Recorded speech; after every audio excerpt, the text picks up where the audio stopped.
New York City mayor Zohran মামদানির ওপর আবারও ক্ষোভ জানিয়েছেন প্রেসিডেন্ট ডোনাল্ড ট্রাম্প। মেয়রের প্রস্তাবিত করনীতির সমালোচনা করে এটিকে চরম ভুল সিদ্ধান্ত বলে মন্তব্য করেন তিনি। জবাবে মামদানি বলেছেন, প্রেসিডেন্টের সব নীতির সাথে তিনিও একমত নন। রাজনৈতিক বিশ্লেষকরা বলছেন, মেয়রের নতুন করনীতির ফলে ম্যানহাটনের ট্রাম্প টাওয়ারকে বাড়তি কর গুনতে হবে বলে ক্ষুব্ধ হয়েছেন প্রেসিডেন্ট। 15 এপ্রিল ট্যাক্স ফাইলের শেষ দিনে মেয়র অফিস এই ভিডিওটি প্রকাশ করে, যেখানে মেয়র জোরান মামদানি জানান তার নতুন নীতিমালায় নিউ ইয়র্ক সিটির ধনী ব্যক্তি ও বড় কর্পোরেশনগুলোর যারা $5 মিলিয়ন উপর অর্থ খরচ করে দ্বিতীয় বাড়ি কিনেছেন এবং যারা সিটিতে থাকেন না কিন্তু বিলাসবহুল অ্যাপার্টমেন্ট কিনে রেখেছেন তাদের কাছ থেকে বাড়তি ট্যাক্স আদায় করা হবে। গভর্নর ক্যাথি হুকুল এই নীতিকে সমর্থন জানালেও ক্ষোভ জানিয়েছেন প্রেসিডেন্ট ট্রাম্প। তার ট্রাম্প টাওয়ারটি এই নীতির মধ্যেই পড়বে, তাই হয়তো সোশ্যাল মিডিয়া পোস্টে মেয়রকে আক্রমণ করে তিনি লিখেছেন, মামদানি নিউ ইয়র্ক সিটিকে ধ্বংস করছেন। অতিরিক্ত কর আদায় তার ভুল নীতি বলে উল্লেখ করেছেন প্রেসিডেন্ট। জবাবে শুক্রবার মেয়র বলেছেন, প্রেসিডেন্ট এবং জনগণের কাছে কর আদায়ের বিষয়ে তার অবস্থান স্পষ্ট। প্রেসিডেন্টের অনেক নীতির সাথেও তার দ্বিমত আছে বলে জানান Mamdani. City council speaker Julie মেলিন জানিয়েছেন, 13,000 বাড়ি থেকে এই অতিরিক্ত ট্যাক্স আদায় করা সম্ভব হবে। সিবিএস-এর পলিটিক্যাল রিপোর্টার মার্শা ক্রেমার জানান, প্রেসিডেন্টের ট্রাম্প টাওয়ারকেও এই বাড়তি কর দিতে হবে। সিটি হল আশা করছে বাড়তি এই কর থেকে বছরে $500 মিলিয়ন অর্থ আদায় হবে, যা সিটির চাইল্ড কেয়ার, নিরাপত্তা ও সড়ক উন্নয়নে ব্যবহার করা যাবে।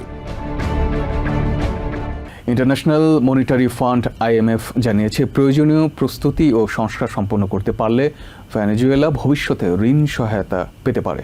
শুক্রবার ওয়াশিংটন ডিসিতে সংবাদ সম্মেলনের সংস্থাটির ব্যবস্থাপনা পরিচালক ক্রিস্টালিনা জর্জিয়েভা এই ইঙ্গিত দেন। তিনি বলেন, IMF ভেনেজুয়েলার সঙ্গে আবার কাজ শুরু করতে প্রস্তুত। এদিকে ভেনেজুয়েলার ভারপ্রাপ্ত প্রেসিডেন্ট ডেলসি রদ্রিগেজ জানান, IMF-এ আটকে থাকা সম্পদ দেশের জনসেবায় ব্যয় করা হবে। তিনি আন্তর্জাতিক এই সংস্থার সঙ্গে সম্পর্ক পুনর্স্থাপনকে একটি কূটনৈতিক সাফল্য হিসেবে বর্ণনা করেন। 2019 সালের পর প্রথমবারের মতো IMF ও বিশ্বব্যাংক ভেনেজুয়েলার সঙ্গে আনুষ্ঠানিকভাবে কাজ শুরু করেছে। এই উদ্যোগ ভবিষ্যতে ঋণ সহায়তা পাওয়ার পথ খুলে দিতে পারে।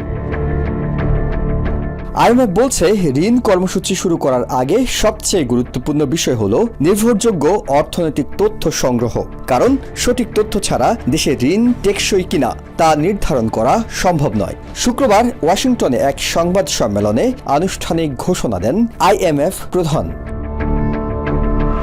ইতিমধ্যে IMF-এর একটি টিম ভার্চুয়ালভাবে কাজ শুরু করেছে এবং বর্তমান অন্তর্বর্তী প্রেসিডেন্ট ডেলসি রদ্রিগেজ সরকারের সাথে যোগাযোগ রাখছে। তবে কাজটি সহজ নয় বলে মনে করছে IMF। এদিকে এই খবর প্রকাশের পর ভেনেজুয়েলার সরকারি বন্ডের দামও বেড়েছে, যা বিনিয়োগকারীদের আস্থার ইঙ্গিত দিচ্ছে। অন্তর্বর্তী প্রেসিডেন্ট বলছেন, এটি শুধু একটি কূটনৈতিক বিজয় নয়, একই সাথে IMF ভেনেজুয়েলার যে অর্থ জব্দ করে রেখেছে তা পাওয়ারও একটি পথ খুলবে। ভেনেজুয়েলা সরকার জানিয়েছে, তারা এখন আন্তর্জাতিক অর্থনৈতিক ব্যবস্থায় সক্রিয়ভাবে অংশ নিচ্ছে এবং তথ্য শেয়ার করার মাধ্যমে অর্থনীতি শক্তিশালী করতে চায়। বিশ্লেষকদের মতে, যদি সব শর্ত পূরণ করা যায় তবে IMF-এর সহায়তা ভেনেজুয়েলার অর্থনৈতিক পুনর্গঠনে বড় ভূমিকা রাখতে পারে। তবে পুরো প্রক্রিয়াটি সহজ হবে না বলে মনে করা হচ্ছে। দেশটির প্রেসিডেন্ট নিকোলাস মাদুরো বর্তমানে মাদক মামলায় আটক হয়ে নিউ ইয়র্কের কারাগারে রয়েছেন। তার বিচার প্রক্রিয়াধীন রয়েছে। নিউ ইয়র্ক সিটির বর্জ্য ব্যবস্থাপনায় বড় ধরনের পরিবর্তন আনার ঘোষণা দিয়েছেন মেয়র জোরান মামদানি। শুক্রবার ব্রুকলিনের ক্রাউন হাইটসে এক সংবাদ সম্মেলনে তিনি জানান, সিটির রাস্তাগুলো থেকে কালো ব্যাগ সরাতে শহর জুড়ে নতুন বিন কন্টেইনার স্থাপন করা হচ্ছে। মেয়র আরও জানান, এর লক্ষ্য হল আবর্জনার স্তূপ কমানো, পরিচ্ছন্নতা বৃদ্ধি করা এবং ইঁদুরের উপদ্রব কমানো। মেয়র আরও উল্লেখ করেন, এর মাধ্যমে তিনি 2024 সালে সিটি হলের দেয়া একটি ব্যর্থ প্রতিশ্রুতি পূরণ করছেন। 2031 সালের শেষ নাগাদ পুরো শহর জুড়ে এই কন্টেইনার স্থাপনের কাজ সম্পন্ন হবে বলেও জানান মেয়র। ব্রুকলিনের ক্রাউন হাইটসে শুক্রবার এক সংবাদ সম্মেলনে নিউ ইয়র্ক সিটির বর্জ্য ব্যবস্থাপনার আধুনিকীকরণের ঘোষণা দিয়েছেন মেয়র জোরান মামদানি। তিনি জানান, 2024 সালে শহর জুড়ে এম্পায়ার বিন স্থাপনের প্রতিশ্রুতি দেয়া হলেও অন্য অনেক প্রতিশ্রুতির মতো এটিও আর পূরণ করা হয়নি। তবে 2024 সালে সিটি হলের সেই ব্যর্থ প্রতিশ্রুতি এবার পূরণ হতে যাচ্ছে বলে জানিয়েছেন মেয়র। তিনি ঘোষণা দেন, 2026 সালের শেষ নাগাদ প্রতিটি বড়র অন্তত একটি করে কমিউনিটি ডিস্ট্রিক্টে বিন কন্টেইনার স্থাপনের কাজ পুরোপুরি সম্পন্ন করা হবে। আর 2031 সালের মধ্যে শহরের সবগুলো এলাকায় এটি কার্যকর করার লক্ষ্য নির্ধারণ করা হয়েছে। মেয়র জানান, এই পরিকল্পনার অংশ হিসেবে 2027 সালের শেষ নাগাদ শহরের আরও 6টি নতুন কমিউনিটি ডিস্ট্রিক্টে বিন কন্টেইনার স্থাপন করা হবে। তিনি আরও জানান, এম্পায়ার বিনগুলো নির্দিষ্ট কিছু ভবনের জন্য বরাদ্দ থাকবে এবং শুধুমাত্র ভবন ব্যবস্থাপকরাই এগুলো ব্যবহার করতে পারবেন। এছাড়া বর্জ্য সংগ্রহের জন্য নর্থ আমেরিকায় প্রথমবারের মতো অটোমেটিক সাইড লোডার ট্রাক ব্যবহার করা হবে বলে উল্লেখ করেন তিনি। মেয়র আরও যোগ করেন, শহর জুড়ে বিন কন্টেইনার স্থাপনের কাজ শতভাগ সম্পন্ন হলে ফুটপাতগুলো পরিষ্কার থাকবে এবং এর সৌন্দর্য বৃদ্ধি পাবে। এছাড়া এর ফলে ইঁদুরের উপদ্রব উল্লেখযোগ্যভাবে কমে যাবে বলেও জানান মেয়র। মামদানি জানান, এই প্রকল্পের জন্য আগামী বছরের বাজেটে প্রায় $15 মিলিয়ন যোগ করা হয়েছে। এছাড়া চলতি অর্থবছর এবং পরবর্তী অর্থবছর মিলিয়ে ক্যাপিটাল ফান্ডিং হিসেবে বরাদ্দ দেওয়া হয়েছে আরও $35.5 মিলিয়ন। আন্তর্জাতিক পর্যটন শিল্পে বিলাসবহুল সমুদ্র ভ্রমণের জনপ্রিয়তা দিন দিন বৃদ্ধি পাচ্ছে। এই প্রেক্ষাপটে রেডিয়েন্স অব দ্য সিজ এর নাম নতুন করে আলোচনায় উঠে এসেছে। রয়্যাল ক্যারিবিয়ান ইন্টারন্যাশনাল পরিচালিত এই ক্রুজ জাহাজটি আধুনিক সুযোগ সুবিধা, নান্দনিক স্থাপত্য শৈলী এবং আরামদায়ক ভ্রমণের জন্য বিশ্বজুড়ে ব্যাপক পরিচিত। তাই ভ্রমণ প্রেমীদের কাছে রয়েছে এর প্রতি বিশেষ আকর্ষণ। 2001 সালে যাত্রা শুরু করা এই জাহাজটি রেডিয়েন্স ক্লাসের অন্তর্ভুক্ত এবং মাঝারি আকারের হলেও এর সেবার মান ও সুবিধা মেগা ক্রুজগুলোর সঙ্গে প্রতিযোগিতা করতে সক্ষম। প্রায় 2300 থেকে 2500 যাত্রী ধারণ ক্ষমতা সম্পন্ন এই জাহাজে 850 জনেরও বেশি প্রশিক্ষিত ক্রু নিয়োজিত রয়েছেন, যারা যাত্রীদের সার্বক্ষণিক সেবা নিশ্চিত করেন। 13টি ডেক বিশিষ্ট এই জাহাজটির দৈর্ঘ্য প্রায় 293 মিটার, যা সমুদ্রপথে দীর্ঘ ভ্রমণের জন্য অত্যন্ত উপযোগী। রেডিয়েন্স অব দ্য সিজ এর সবচেয়ে বড় বৈশিষ্ট্য হলো এর অনন্য নকশা। জাহাজটির নির্মাণে ব্যাপক পরিমাণ কাচের ব্যবহার করা হয়েছে, যা একে অন্য জাহাজ থেকে আলাদা করে তুলেছে। এর কাজ ঘেরা অংশ যাত্রীদের সমুদ্রের অপরূপ সৌন্দর্য উপভোগের সুযোগ এনে দেয়। জাহাজের অভ্যন্তরে রয়েছে উন্মুক্ত ও আলোকোজ্জ্বল পরিবেশ, যা ভ্রমণকে আরো আরামদায়ক ও উপভোগ্য করে তোলে। বিনোদন ও অবসর কাটানোর জন্য জাহাজটিতে রয়েছে বহুমুখী ব্যবস্থা। যাত্রীদের জন্য রয়েছে অত্যাধুনিক থিয়েটার, যেখানে নিয়মিতভাবে লাইভ শো, সঙ্গীত অনুষ্ঠান ও সাংস্কৃতিক পরিবেশনার আয়োজন করা হয়। এছাড়া রয়েছে সেন্ট্রাম নামের কেন্দ্রীয় অ্যাট্রিয়াম, যেখানে বিভিন্ন আকর্ষণীয় অনুষ্ঠান আয়োজন করা হয়। ক্রীড়া অনুরাগীদের জন্য রক ক্লাইম্বিং ওয়াল, মিনি গলফ, স্পোর্টস কোর্স সহ বিভিন্ন সুবিধা রয়েছে। যারা বিশ্রাম ও প্রশান্তি খুঁজছেন তাদের জন্য রয়েছে solarium, swimming pool, spa, fitness centre. খাবারের ক্ষেত্রে রেডিয়েন্স অব দ্য সিজ যাত্রীদের জন্য আন্তর্জাতিক মানের বৈচিত্র্যময় আয়োজন নিশ্চিত করে। প্রধান ডাইনিং রুম ছাড়াও উইন্ডজামার ক্যাফেতে বাফেট সার্ভিস এবং বিভিন্ন বিশেষায়িত রেস্টুরেন্টে ইটালিয়ান, স্টেক হাউস ও এশিয়ান খাবারের ব্যবস্থা রয়েছে, ফলে যাত্রীরা নিজেদের পছন্দ অনুযায়ী নানা স্বাদের খাবার উপভোগ করতে পারেন। 3 দিন আমাদের খুঁজে খুব ভালোই লেগেছে, এনজয় করেছি, অনেক আনন্দ হয়েছে, আমরা অনেক হ্যাপি।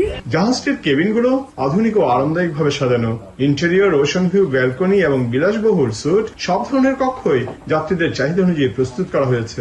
বিশেষ করে ব্যালকনি কেবিনগুলো থেকে সমুদ্রের সরাসরি দৃশ্য উপভোগ করা যায়, যা ভ্রমণের অভিজ্ঞতাকে আরো স্মরণীয় করে তোলে।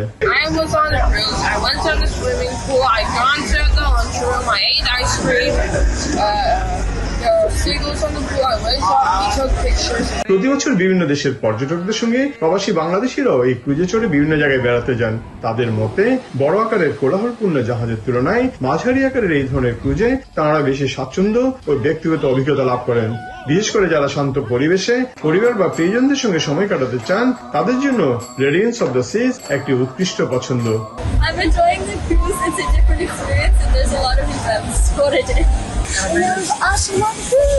সব মিলিয়ে আধুনিক প্রযুক্তি, উন্নত সেবা, বৈচিত্র্যময় বিনোদন এবং প্রাকৃতিক সৌন্দর্য উপভোগের সুযোগ, এই সবকিছুর সমন্বয়ে রেডিয়েন্স অব দ্য সিজ আন্তর্জাতিক ক্রুজ পর্যটনে একটি গুরুত্বপূর্ণ অবস্থান তৈরি করেছে। ক্রুজ জার্নিতে সবাই খুব প্রাণ ভরে উপভোগ করেছেন তুলসের জীবনযাত্রা। এখানের বিভিন্ন যে আনন্দ আয়োজন তা উপভোগ করে এখানে যারা পর্যটকরা আছেন বেশ আমোদিত, বেশ উৎফুল্ল। তারা ফিরে যাচ্ছেন একরাশ সুখস্মৃতি নিয়ে। যুদ্ধ বন্ধে সম্ভাব্য ইরানের সাথে চুক্তিতে কোনো ধরনের অর্থ লেনদেন হবে না বলে জানিয়েছেন প্রেসিডেন্ট ডোনাল্ড ট্রাম্প। শুক্রবার অ্যারিজোনার ফিনিক্সে টার্নিং পয়েন্ট ইউএসএ অনুষ্ঠানে তিনি বলেন, ইরানের সঙ্গে আলোচনা দ্রুত শেষ হতে পারে, কারণ বেশিরভাগ বিষয়ই ইতোমধ্যেই সমঝোতা হয়ে গেছে। তবে একই মঞ্চে তিনি নেটো জোট নিয়েও কড়া সমালোচনা করেন। ট্রাম্প বলেন, আমেরিকাকে নিজেদের উপরই নির্ভর করতে হবে এবং বাইরের দেশগুলোর উপর ভরসা করা যাবে না।